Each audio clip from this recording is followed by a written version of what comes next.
I joined Ma'am Doris. Utianal Eagles 2019 because I have this idea, the special advocacy for the people, and I have the willingness to advocate inclusion for all,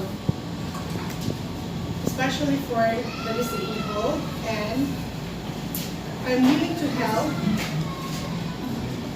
the hearing individuals to work together with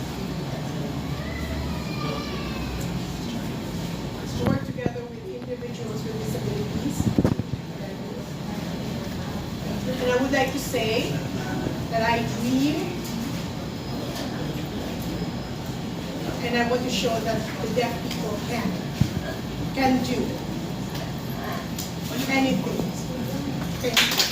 Okay, thank you. So, yes, that's truly a